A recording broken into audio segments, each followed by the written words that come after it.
Pues hoy quiero compartir con ustedes o continuar más bien lo que vimos la semana pasada acerca de nuestra victoria y de nuestra fe. Es tan importante que tú abraces estas dos palabras que tienen que ir juntas. Nuestra fe. Fe no es un asunto singular de que yo y Dios y le pedí y el Señor me hizo. En la Biblia nosotros encontramos que fe siempre está conectada en plural. Y es que hay una extraordinaria dinámica sobrenatural en la fe cuando es compartida entre muchos de nosotros. Así que vamos nosotros a nuestro pasaje inicial en Primera de Juan, capítulo 5, vamos a leer desde el versículo 2. Primera de Juan, capítulo 5. Y en los versículos, vamos a leer desde el versículo 4. Dice, porque todo lo que es nacido de Dios vence al mundo. Esas son buenas noticias para todos nosotros. Dice, y esta es la victoria que ha vencido al mundo, nuestra fe. Dice, ¿quién es el que vence al mundo sino el que cree que Jesús es el Hijo de Dios? Así que la victoria individual depende de la conexión de fe que hay entre nosotros. Es la fe que Dios nos dio. No es una fe autogenerada. No es por tu esfuerzo y por tus ganas, sino porque Dios depositó de su propia fe en nuestros corazones. Y por esa razón es una fe que nos conecta con Dios y los unos con los otros. Y en esa conexión, mis amados, está toda clase de cosas maravillosas. Ahí está el poder. Ahora, voy a tocar un punto brevemente y luego lo voy a cerrar de nuevo hacia el final. Cuando leemos el contexto de este pasaje, empezamos a entender algo de esta dimensión. Porque precisamente en 1 de Juan capítulo 5, el versículo 2 en delante dice, en esto conocemos que amamos a los hijos de Dios cuando amamos a Dios y guardamos sus mandamientos. Pues este es el amor a Dios, que guardemos sus mandamientos, y sus mandamientos no son gravosos. ¿De qué mandamientos está hablando? De que nosotros amemos a todos los que han sido engendrados por Dios. Ese es el mandamiento. Y luego dice que nuestra fe vence al mundo. Y encontramos que en este pasaje Dios está cubriendo los dos elementos que necesitan ser vencidos en la vida de todo creyente. Las dos cosas que directamente contradicen la naturaleza de Dios y por lo tanto la naturaleza nuestra que hemos nacido de Dios. Una es el egoísmo. El yo soy el centro, el yo soy todo. La vida se trata de mí. Esto se manifiesta normalmente en que yo cuido primero de mí, velo por mí y pues de alguna u otra forma yo siempre estoy primero. Y el otro es el miedo. Porque el miedo es la fuerza que domina al planeta. La Biblia dice en Hebreos que por causa del temor el mundo está sujeto a esclavitud. Y viene Cristo y vence el temor, vence la muerte y nos libra a nosotros de esta prisión. Entonces, dos cosas están en operación en este mundo, dos cosas que Cristo ha vencido: el egoísmo y el miedo. Y cuando estas dos cosas se juntan, traen toda clase de destrucción.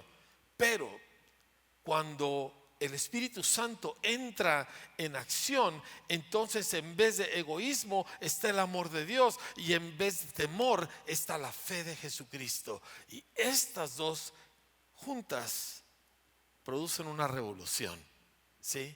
Y yo quiero hablarte acerca de esta revolución de fe. Yo quiero platicarte algunas de las dinámicas de esta fe que Dios nos ha dado y cómo opera entre nosotros. Recuerda, la palabra clave es nosotros. Ahora, en Mateo capítulo 18, y si me acompañas por favor a este pasaje, Mateo capítulo 18, encontramos nosotros unas instrucciones de Jesús respecto de la fe, pero están conectadas otra vez a nosotros. ¿Sí? Mateo 18, versículo 15, empieza hablando de qué haces tú con las imperfecciones de tu hermano o de tu hermana en Cristo. Porque supongo que ya descubriste que cuando tú te convertiste a Cristo y esperabas que todos los cristianos íbamos a ser perfectos, al poco tiempo descubriste que no es exactamente así. Y detectaste debilidad y deficiencias y errores y pecados en muchos de los miembros del cuerpo de Cristo. ¿Y ahora qué hago yo con aquello? Jesús aquí nos dice, si tu hermano peca contra ti, ve y repréndele estando tú y él solos. Ve y habla con tu hermano o con tu hermana. Dice, si te oyere, has ganado a tu hermano, fin del asunto. Y continúa dando instrucciones de cómo llevar a cabo el recuperar a alguien que se está hundiendo en el pecado. ¿Sí? Esto no se trata de regaño, esto se trata de recuperar a alguien a quien el diablo le está sacando ventaja. ¿Sí? Y luego dice, de cierto les digo que todo lo que aten en la tierra será atado en el cielo, y todo lo que desaten en la tierra será desatado en el cielo. Una promesa inmensa. Y esta entonces le añade, otra vez les digo, que si dos de ustedes se pusieran de acuerdo en la tierra acerca de cualquiera cosa que pidieren, les será hecho por mi Padre que está en los cielos. Esta es posiblemente una de las más grandes promesas sobre la fe que existen en toda la Biblia. O sea, a veces yo leo esto y digo, Señor, qué atrevido eres para decirnos cosas y darnos promesas como estas. Pero así es. Entonces, yo quiero que veamos lo que está sucediendo aquí. Primero, las promesas extraordinarias de fe están conectadas a la conexión o a la dinámica entre nosotros. O sea, no puedes separar nosotros de una fe extraordinaria, vencedora. No puedes hacer una cosa donde fe es un asunto y amar a gente es otro asunto, porque Jesús siempre los conecta, siempre. Estas promesas tan impresionantes de atar y desatar en la tierra, y todo eso va a suceder en los cielos, de si dos o más nos ponemos de acuerdo, están en el contexto de cómo yo le ayudo a un hermano que no se lo merece, de cómo yo bendigo a alguien que me necesita y que inclusive hasta me agredió, y de todas formas yo le voy a ayudar. Ahí están las promesas gigantescas de la fe del Hijo de Dios. Wow, qué importante es para nosotros ver este contexto. Pero quiero que nos fijemos en el versículo 19 por un momento. Dice, otra vez les digo que si dos de ustedes se pusieran de acuerdo en la tierra acerca de cualquiera cosa que pidieren, les será hecho por mi Padre que está en los cielos. Aquí vemos nosotros el poder del acuerdo de la fe. O sea, cuando gente nos ponemos de acuerdo en una convicción ante Dios, cuando gente estamos unidos en nuestro corazón respecto de una convicción, de una fe viva ante el Señor, aquello se torna invencible. El poder del acuerdo. Esto no es simplemente de que yo le digo a alguien, oye, ven conmigo, ponte de acuerdo conmigo y oramos la misma cosa. No estoy diciendo que eso no sea válido, lo que estoy diciendo es que eso es muy superficial. El acuerdo al que se refiere este pasaje es gente cuyos corazones se han ido conectando en una misma convicción. Y seguramente tú te has encontrado con eso, de que hay algo que Dios ha grabado fuertemente en tu corazón, quizá acerca de una forma de responder a la vida, quizá acerca de un versículo, y luego te topas con otro creyente y Dios ha puesto esta misma convicción en su corazón y pum, entre ustedes hay un acuerdo. Ahí es donde el poder opera, ahí es donde la fe funciona. Es más que solo decir ciertas cosas, es una conexión, es una unidad en el corazón en base a una fe, en base a una convicción. Quiero animarte a buscar el acuerdo que solo existe entre nosotros los redimidos. Busca ese acuerdo, busca crecer en él. Fíjate, hace unos días hablé por teléfono, mi hija Stephanie me pidió un pequeño favor y le hablé a un amigo, Eduardo Auli. Muchos de ustedes lo han oído, él ha venido aquí a Parral a compartir y le hablé para pedirle un detalle, pero empezamos a platicar y pues como siempre sale a relucir el tema del COVID. Pero Eduardo es un hombre de fe, Eduardo es un hombre que cree la escritura, ¿sí? Y me empezó a platicar. Dice, viendo toda esta situación, y él ministra, él trabaja con las etnias en las sierras de Puebla y de Veracruz y de Chiapas y demás. Entonces me dijo, pues mucha gente ahí, ¿verdad? Enferma, sin recursos, sin acceso a hospitales, etcétera. Y dice, y yo estaba ante todo aquello y pues ya con la edad y la preocupación, y el Señor me habló y me dijo, como yo soy, así eres tú en este mundo. Eso está en Primera de Juan. Como yo soy, así eres tú en este mundo. Y me dice Eduardo, yo dije, Señor, tú ibas con los leprosos, tú tocabas a los leprosos, aunque esa era la enfermedad más contagiosa y todo el mundo le tenía pánico, pero tú los tocabas. Dice, yo necesito hacer lo mismo. Y me dice Eduardo, yo voy a las casas de los que están enfermos de COVID y me siento en sus camas y los abrazo y los bendigo y oro con ellos y también me dice, y les doy vitaminas, ¿verdad? Y les ayudo a alimentarse bien pero dice, pero yo oro con ellos. Dice, no solamente yo no me he contagiado, dice, todos a los que yo he visitado, todos han sanado. Y cuando él dijo eso, algo se encendió en mi corazón, porque yo tengo esa misma convicción de que nosotros no podemos vivir con el temor del COVID, que nosotros estamos en Cristo, que si Cristo tocó al leproso, yo puedo tocar al que tiene COVID, y en vez de que yo me contagie de enfermedad, él se contagia de salud.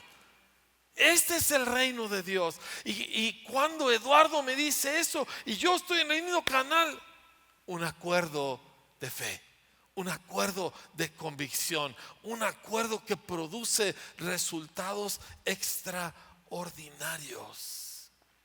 Total, hemos hablado casi todos los días desde entonces por teléfono, porque cuando encuentras ese acuerdo de convicción, te une a tu hermano y el nosotros de Dios se hace una realidad.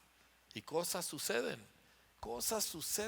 extraordinarias, así como leemos en la escritura, que estaban todos de común acuerdo, que estaban todos unánimes, y el resultado eran milagros impresionantes. Yo te estoy declarando que al caminar nosotros, ya no en mi propia vida cristiana, yo solito y Dios, sino buscar cómo unirnos, aunque haya que guardar distancia, pero que por teléfono, que en oración, encontrar la forma de caminar en un mismo espíritu, van a suceder una cantidad de milagros extraordinarios entre nosotros que van a dejar sorprendido no solamente a los que oramos, sino al mundo que nos rodea. Amados, el mundo necesita ver el acuerdo de la iglesia, necesita ver la fe unida de los hijos de Dios. Es hora de que dejemos de usar nuestra fe cada quien para lo suyo y empecemos a usar nuestra fe juntos, la fe de Cristo en nosotros, para los propósitos eternos de Dios. Gloria a Dios. Me emociona pensar en estas cosas y te quiero animar, porque quizá tú dices, es que yo no tengo tanta fe. Tú tienes la misma fe que tiene Eduardo, tú tienes la misma fe que tengo yo, tú tienes la misma fe que tiene cualquier gente que ha creído en Cristo. Es la fe de Dios adentro de ti. Ahora simplemente vamos a encontrar la forma, o vamos a descubrir la manera en que nuestra fe funciona. Te quiero llevar primero que nada a Romanos capítulo 4, porque quiero que veamos nosotros cómo opera la fe de Dios en nuestras vidas. Dice así, Romanos 4 versículo, vamos a leer a partir del versículo 13. Es un pasaje largo, pero es un pasaje increíble. Dice, porque la promesa a Abraham o a su descendencia de que él sería heredero del mundo, esa frase me gusta, heredero del mundo, dice, no fue hecha por medio de la ley, o sea, del cumplimiento de reglas, sino fue hecha por medio de la justicia que Dios da a través de la fe. Dice, porque si los que son de la ley son los herederos, entonces la fe resulta vana y las promesas anuladas. Dice, porque la ley produce ira. Dice, pero, versículo 16, por eso es por fe. Diga conmigo, es por fe. Dice, para que esté de acuerdo con la gracia, a fin de que la promesa sea firme para toda la descendencia, incluyendo todos esos niños a los que les impartimos nuestra fe en días pasados. Dice, no solo a los que son de la ley, sino a los que son de la fe de Abraham, quien es padre de todos nosotros. Como está escrito, esto es lo que Dios le dijo a Abraham: te he hecho padre de muchas naciones, delante de aquel en quien creyó, es decir, Dios, que da vida a los muertos y llama las cosas que no son como si fueran. Aquí vamos a ver un elemento de cómo opera la fe de Dios. Dios da vida a los muertos. O sea, lo que Dios tiene adentro es más fuerte que todo lo que hay afuera. Lo que Cristo trae adentro es más fuerte que lo que hay afuera. Lo que tú tienes adentro es más fuerte que lo que hay afuera. Dice que lo que está en nosotros, el que está en nosotros, es más poderoso que lo que está en este mundo. Así que cada vez que tú vayas a una situación, cada vez que tú te encuentres en una necesidad, cada vez que el miedo quiera venir, acuérdate, el diablo tiene más miedo de ti que tú del diablo. ¿Por qué? Porque lo que está en ti le causa pánico, le causa terror, porque todo lo que hay en este mundo no se puede comparar con lo que Dios ha depositado en nosotros por la fe. Y la segunda cosa es que Dios llama las cosas que no son como si fueran. O sea, ¿por qué? Porque Dios habla a existencia las cosas. Dios voltea, ve el vacío, ve las tinieblas, ve la confusión y habla y dice, sea la luz, y la luz sucede. ¿Qué viene primero? El hablarlo y después el que se haga visible. Así somos nosotros. Nosotros no andamos diciendo y confesando lo que se ve. Eso cualquier gente puede hacer eso. Dios mío de mi vida, si tú nomás vas a estar repitiendo lo que todo el mundo puede ver, pues ¿cuál diferencia hay entre tú y los que no siguen a Cristo? Los que seguimos a Cristo, volteamos, no vemos la cosa que Dios dice, pero la anunciamos, la declaramos, y entonces aquello se hace manifiesto. Hablamos las cosas que no son como si fuesen. Esto no es una cosa que se hace porque te nace. Esto es algo que requiere carácter, esto es algo que requiere intencionalidad. Tú volteas y todo lo ves difícil y oscuro, ¿verdad? Pero tú has leído en la palabra lo que Dios ha prometido y tú volteas y con toda la determinación tú hablas lo que Dios dice, no lo que tus ojos ven. Así que, mis amados, que hay enfermedades, ha habido enfermedades desde que cayó la raza humana, de que hay toda clase de peligros, siempre ha habido peligros, pero nosotros hablamos las palabras que están de acuerdo a la fe de Dios. Amados, todos los que seguimos a Cristo no podemos responder a las circunstancias de la vida y las circunstancias del momento como responde el resto del mundo. Nosotros tenemos la posibilidad de responder en la fe del Hijo de Dios, y eso cambia todo, ¿sí? Ahora, poquito más adelante en este pasaje dice así, dice, Abraham creyó en esperanza contra esperanza. ¿A qué se refiere esto? Esperanza nos habla del futuro, de lo que hay más adelante. Y entonces, Abraham tenía en lo natural un futuro, vejez y morir sin descendiente, y pues entregarle todo su propósito, se muere con él y su riqueza se le entrega a uno de sus esclavos, ¿verdad? O sea, una frustración terrible. Pero Dios le dice otro futuro. Le dice, yo tengo un futuro diferente para ti, padre de multitudes, de ti descenderán reyes y naciones. Entonces tiene una esperanza que el mundo le dice contra otra esperanza que el Señor le dice. Así estás tú también. El futuro que el mundo te está diciendo es que a ver si no se te contagia, a ver si te tratan bien en el hospital, a ver mil cosas, ¿verdad? Y la economía y todo se ha venido abajo y ahora, y todas esas cosas es un futuro. Pero luego Dios te dice otro.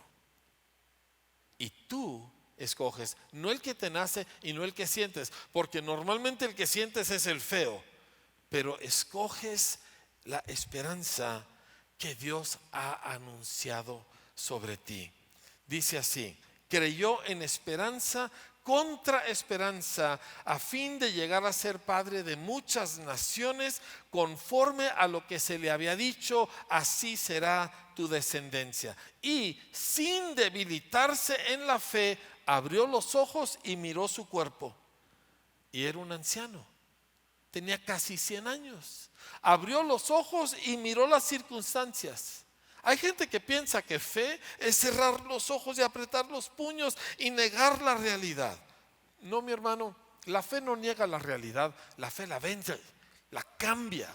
Voy a repetirlo: la fe no niega la realidad que tienes por delante, la fe la mira con los ojos abiertos y luego cree lo que Dios dice y habla lo que Dios dice y cambia la realidad que tiene enfrente. Como tú puedes ver, fe no es un asunto de infantil o una cuestión así de ay, qué bonito. No, fe es cosa de carácter, es convicción. Sin debilitarse en la fe, contempló su propio cuerpo, que ya estaba como muerto, puesto que tenía como 100 años, y también contempló la esterilidad de la matriz de Sara. O sea, él es un anciano y ella no solamente ha sido estéril, sino que también ya está grande, porque tenía 90 años. Dice: sin embargo, respecto a la promesa de Dios, Abraham no titubeó con incredulidad, sino que se fortaleció en fe, dando gloria a Dios. Ahora, esta lucha la tenemos todos. Este es el caminar de la fe. Tienes todas las circunstancias, tienes todo lo que sientes, todo lo que ves, todo lo que la gente te dice, y tienes la promesa de Dios. Y tú tienes que escoger. Pero una vez que escoges lo que Dios ha prometido, entonces te metes ahí. Y tu respuesta a Dios es una respuesta de alabanza, que eso es lo que hizo Abraham. Abraham, en vez de poner ay, pero ¿por qué no pasa nada?, Abraham se puso a glorificar al Señor. Dices, pero no me salen palabras. Agárrate un disco, pon una canción, prende tu Spotify, encuentra la forma de glorificar al Señor en medio del momento donde parece que todo está oscuro. ¿Por qué? Porque esto es como la fe funciona. Dice: se fortaleció en fe, dando gloria a Dios, estando plenamente convencido de que lo que Dios había prometido, poderoso era también para cumplirlo. Por lo cual, dice, también su fe le fue contada por justicia. Este es nuestro camino. El justo por la fe vivirá. Dice: y si retrocediere, no agradará mi alma. Y aquí es donde nos metemos un poco en camisa de 11 varas, como dice luego el dicho. Porque a veces queremos decir, bueno, fe, todo es positivo, bonito, bonito, bonito. No exactamente.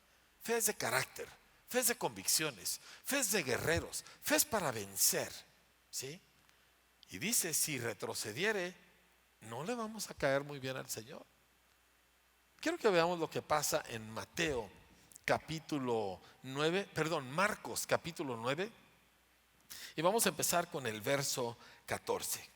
Dice: Jesús viene descendiendo del monte de la transfiguración, viene con Juan y con Pedro, ¿sí? Ellos han visto la gloria, Jesús transfigurado, y llegan, dice, a un lugar. Dice: cuando regresaron a donde estaban los otros discípulos, vieron una gran multitud que los rodeaba y a unos escribas que discutían con ellos. Enseguida, cuando toda la multitud vio a Jesús, quedó sorprendida y corriendo hacia él los saludaban. Y Jesús les pregunta: ¿qué discuten con ellos? Y otro de los evangelios dice que llega un hombre y se hinca delante del Señor y le dice: maestro, he traído a mi hijo que tiene un espíritu mudo. En otro de los evangelios dice: mi hijo es lunático. Dice: y siempre que se apodera de él ese espíritu, lo tumba y echa espumarajos y cruje los dientes y se va consumiendo.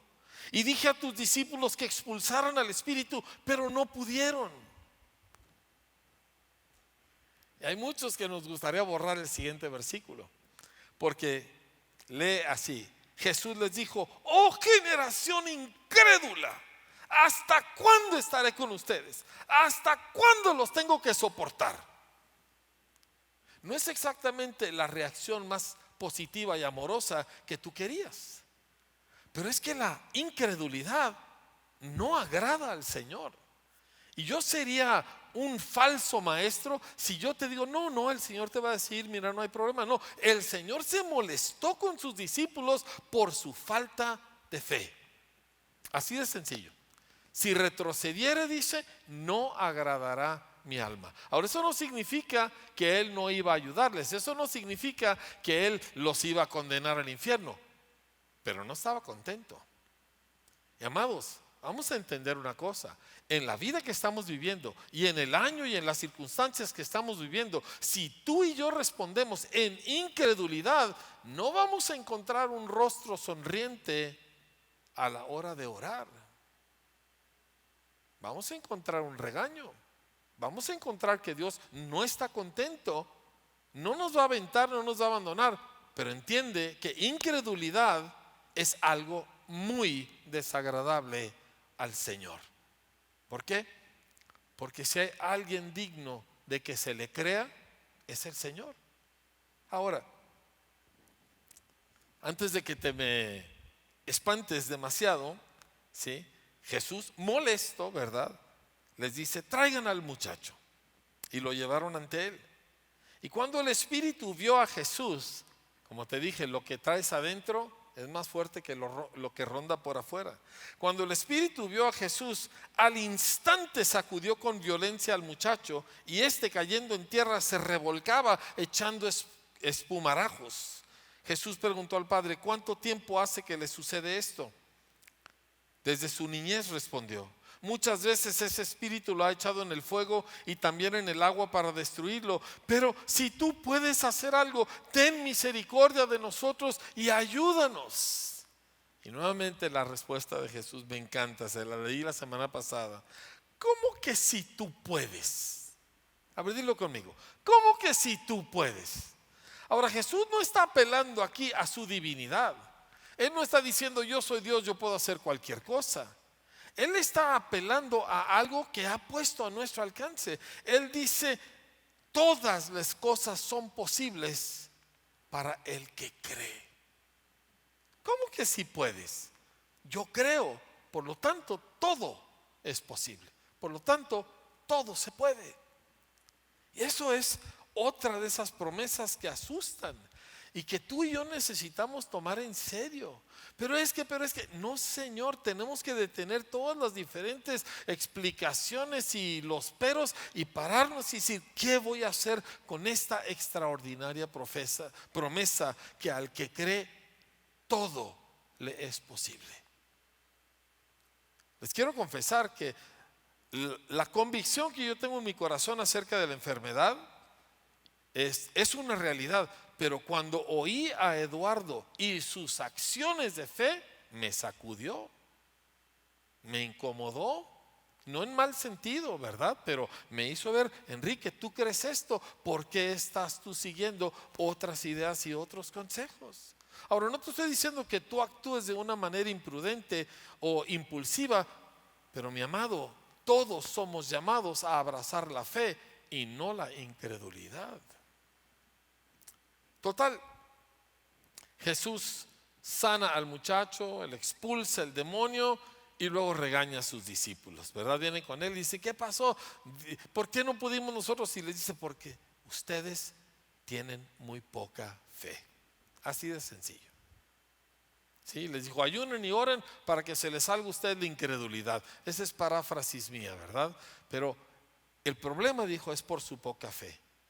Entonces, esto, la realidad es que no son malas noticias, son buenísimas noticias, porque la respuesta es mucho más sencilla de lo que nosotros a veces pensamos. Es que pensamos que toda la vida es tan complicada, pero lo único que el Señor está pidiendo de ti es que te atrevas a creerle. Y que nosotros nos atrevamos a juntos creer lo que Él dice. No mi fe, nuestra fe. No en base a lo que yo puedo, sino a lo que Él nos ha dado, a lo que Él nos ha prometido. Y te prometo una cosa, te la juegas con Dios y Dios no desilusiona. Te caminas en lo que Dios ha establecido y tú vas a ver la gloria de Dios. Como un día le dijo Jesús a Marta, si crees, verás la gloria de Dios. Te llevo a otro pasaje, nada más que lo encuentre aquí en mi Biblia. Está en Isaías capítulo 57 y me impacta mucho este pasaje. Pero permítanme un momento porque lo traigo perdido. Isaías 57. Vamos a leer a partir del versículo 11. Dice, está hablando a su pueblo que se ha ido desviando, que ha puesto su confianza en muchas cosas, en ídolos, en su propia fuerza, en mil cosas. Esa es una tentación para todos nosotros, a poner nuestra confianza en otras cosas que no son el Señor. Y entonces le dice, fíjense el versículo 10, dice, en la multitud de tus caminos te cansaste. O sea, intentaste mil cosas hasta el agotamiento, pero no dijiste, no hay remedio. Hallaste nuevo vigor en tu mano, o una idea nueva, otro video que vi en YouTube, otra cosa que alguien me dijo, ¿verdad? Que la comadre me dio otro remedio. Dice, y por tanto no te desalentaste, pero sin resultados. Y luego dice, versículo 11, ¿y de quién te asustaste y temiste que has faltado a la fe? Y no te has acordado de mí, ni te vino al pensamiento. Mira, cuando el miedo te agarra, cuando sueltas la fe porque estás oyendo lo que todo mundo habla, cuando sueltas la fe porque quieres seguir en la corriente a lo que dicen los amigos y los compañeros, cuando dejas que el miedo se te empiece a meter, tiene un efecto terrible, a grado que se te olvida que Dios existe. O sea, pasas días, horas, lo que sea, y estás tan afanado y tan afligido que ni te acuerdas que el Espíritu de Dios está ahí contigo. Que tú tienes a Cristo, el creador del cielo y de la tierra, adentro de tu corazón. Se te olvida por completo. Tal es el poder del miedo. Y por esa razón nosotros escogemos la fe una vez dada a los santos. Continúa y dice, bueno, repito, ¿y de quién te asustaste y temiste que has faltado a la fe y no te has acordado de mí ni te vino al pensamiento? Termina el pasaje diciéndoles, todos tus esfuerzos no te van a aprovechar. ¿Por qué? Porque esta es la victoria que vence al mundo, nuestra fe. No nuestro talento, no nuestras conexiones, nuestra fe. Wow. Ahora, lo padre, lo increíble de todo esto es que Jesús no nos deja en ese lugar. No nos deja en el lugar del regaño, de que, digo, yo me imagino a Jesús jalándose casi los pelos y diciendo, pero ¿cómo es posible que no crean? Repito, la incredulidad no le causa a Dios una sonrisa, Dios no la toma a la ligera, pero tampoco se queda ahí. Y voltea con este hombre y lo ayuda. El hombre dice, yo creo, pero tengo mucha incredulidad. Y Jesús le ayuda. Y a la poquita fe de ese hombre, porque tuvo suficiente fe para venir a Jesús. Sería una semilla de mostaza, pero ahí estaba. Y entonces Jesús hace el nosotros. Y Él echa a andar nuestra fe, la fe de Dios, uniéndose al anhelo y al clamor de ese Padre. Y el resultado es una completa liberación, una total sanidad. El Señor no te va a dejar, el Señor no te va a abandonar a tu suerte, pero escoge la fe. Dices, tengo muy poquita, ¿qué le hace? Si tuvieras fe como una semilla de mostaza, dice, con eso tienes. Nada más que no te quedes solo con ella. Conéctate. Llámale a alguien que tiene más fe que tú. Llámale a alguien que tú has visto que camina en la unidad del cuerpo de Cristo. Llámale a alguien que tú ves que teme al Señor y ama y adora a Cristo. Y dile, ayúdame. Yo hice eso ayer. Le hablé a un amigo. Le dije, ¿sabes qué? Estoy batallando con un detalle. Y empezamos a hablar. Y la fe de él me ayudó a mí. Es que es nuestra fe. Dilo conmigo, nuestra fe. ¿Sí? Y dices, pero no tengo. Agarra entonces un niño. Un niño que se sepa un versículo es una bomba atómica. Porque los niños saben creerle al Señor. No tienen todos los razonamientos que luego trae uno. Pídele a un niño que ore contigo. Pídele a tu propio hijo que ore contigo. No lo hagas largo ni complicado. Nomás dile, mi hijo, ora conmigo. Y saca un versículo y ora en ese versículo. 30 segundos con la oración de un niño que cree. Y tú te vas a dar cuenta que los niños, lejos de ser una especie de hay que entretenerlos, no, ellos son parte de nosotros. Por eso invertimos nosotros en las vidas de los niños.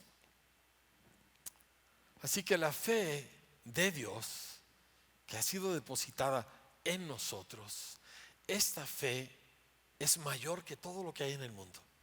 Así esté del tamaño de una semilla de mostaza, su potencial de victoria supera todo lo que el diablo pueda aventarnos.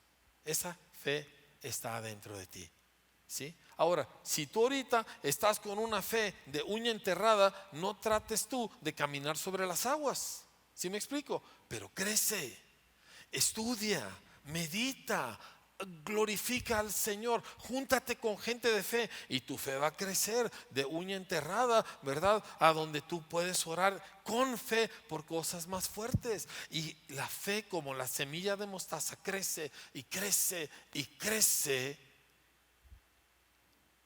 Y conectada los unos con los otros, wow.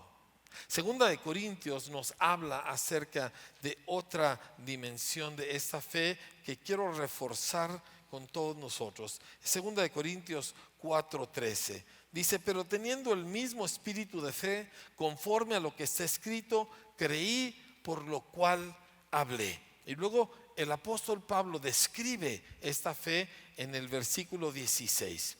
Dice, por tanto no desmayamos.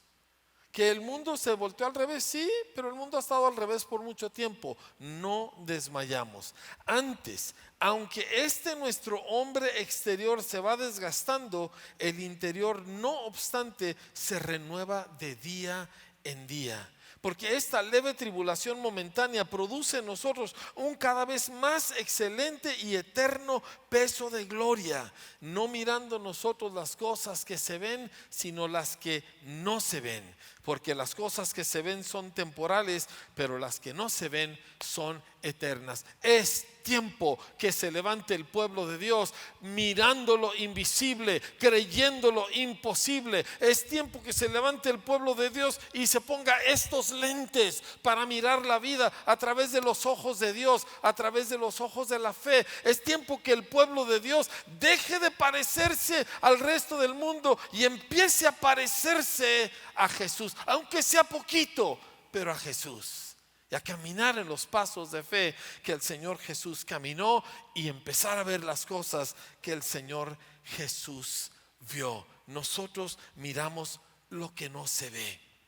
Todos los que hemos creído en Cristo ya sabemos algo de esto.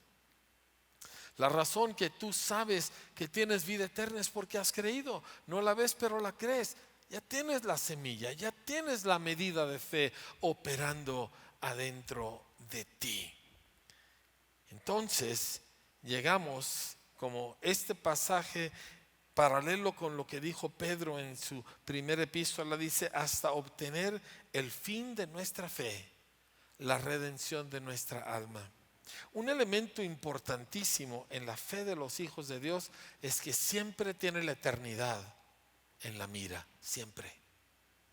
Sí hay cosas que atender en esta vida. Andamos por fe, dijo el apóstol Pablo, ¿verdad? Nosotros, aún lo que vivimos en la carne, lo vivimos en la fe del Hijo de Dios, pero siempre tenemos la mira en la eternidad, porque ese es el fin de nuestra fe. El fin de nuestra fe no es lograr que se pague esta deuda, y la deuda se pagará en el nombre de Jesús. El fin de nuestra fe es la vida eterna. Y cuando tú tienes tu mirada en eso que es invisible, empiezas a ver lo invisible también en lo que tienes inmediatamente por delante. Esta fe es la que se nos fue dada. Esta fe es nuestra fe que vence al mundo. Entiéndeme bien, la fe de Dios nunca mira hacia atrás.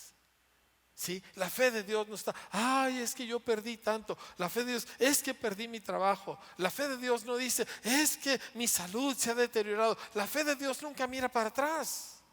La fe de Dios siempre está mirando hacia adelante, no a lo que perdí, sino a lo que Dios me ha prometido. No a lo que parece que ya no tengo, sino a todo lo que Dios dice que es mío en Cristo Jesús. Gloria a Dios. La fe mira para adelante, nunca para atrás. Y por eso los creyentes vamos unidos, por eso vamos en un mismo sentir, porque todos hemos creído lo que Dios nos ha dicho y entonces estamos mirando hacia adelante. Pablo lo dijo, no mirando, dice, no me quedo con lo que queda atrás, no estoy fijado en lo que queda atrás, sino extendiéndome, dice, a lo que está por delante, al premio del supremo llamamiento de Dios en Cristo Jesús. Dice, siempre mi mirada está para allá. Y así la tuya. Es el único camino. Porque para atrás solo hay muerte y pérdida y toda clase de recriminaciones y de resentimientos y de mil cosas, remordimientos y todo aquello. Pero para adelante, gloria. Para adelante, bendición. Lees tú la vida de Abraham. Yo he estado leyendo otra vez la vida de Abraham, y una de las cosas que quedó clara en él y en su hijo y en su nieto es: no volteamos para atrás, no volvemos para donde estábamos. De ninguna manera y bajo ninguna circunstancia regresamos a donde estábamos. Jesús dijo: todo aquel que echa mano del arado pero sigue mirando para atrás, dice, va a ser unos surcos terribles. No es apto para el reino de Dios. Una vez que echas mano del arado, tu mirada está hacia adelante, a donde Dios te lleva. Y a donde Dios te lleva es bueno. Deja de llorar lo que ya no tienes, que perdiste un negocio o que un tipo de negocio que tú hacías ya no existe. Pues hay cosas nuevas por delante. Dios tiene cosas increíbles. De que ya tus hijos se fueron de la casa porque se casaron y ya estoy solito. Mira hacia adelante, ve qué cosas tiene Dios. Ahora tienes libertad, quizá financieramente estás más libre. Además tienes nietos y a esos el abuelo nunca le tiene que cambiar los pañales. Mira a lo que Dios tiene preparado para ti, y el final de todo, vida eterna en Cristo Jesús. Esta es nuestra fe. Esta fe vence al mundo en el pequeño y en el grande. Esto es lo que nos conecta. Esto es lo que nos hace hijos de Dios y hermanos los unos de los otros. Y el resultado de esta fe es que cambia cómo tratas a tu hermano. Como ya no tienes temor, el combustible del egoísmo ya no está. Como ahora tú ves a tu hermano y no ves lo que ves, sino ves lo que Dios dice de él o de ella, ahora tú puedes responder de otra manera. Y empieza a suceder fe que opera por amor. Y nosotros manifiesta a Cristo en un mundo oscuro y necesitado. Te animo a abrazar la fe del Hijo de Dios. Si tú no has entregado tu vida a Cristo, es el tiempo de hacerlo ahora. De venir y rendirte, dejar de confiar en ti, poner tu confianza en Él, recibir el perdón de tus pecados y encontrar que tienes muchos hermanos que al igual que tú están conectados por la fe al Señor.